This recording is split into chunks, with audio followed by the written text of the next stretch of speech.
ای نام تو بهترین سرآغاز، بی نام تو نامه کی کنم باز. ای یاد تو مونس روانم، جز نام تو نیست بر زبانم.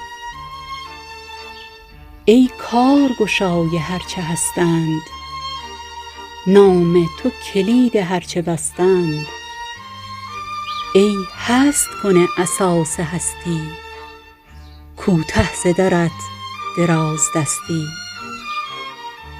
ای مقصد همت بلندان، مقصود دل نیازمندان. صاحب تویی آن دگر غلامند، سلطان تویی آن دگر کدامند. راه تو به نور لایزالی، از شرک و شریک هر دو خالی. گر 7 گره به چرخ دادی، 70 گره بدو گشادی. هم قصه نانموده دانی، هم نامه نانوشته خوانی. توفیق تو گر نه ره نماید، این عقده به عقل کی گشاید. ای عقل مرا کفایت از تو، جستن ز من و هدایت از تو.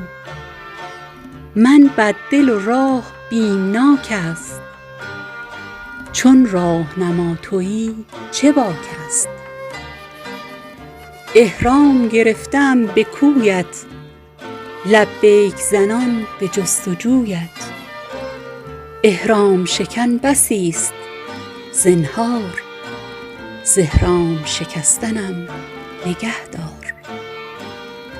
یک ذره ز کیمیای اخلاص، گر بر مس من زنی شوم خاص.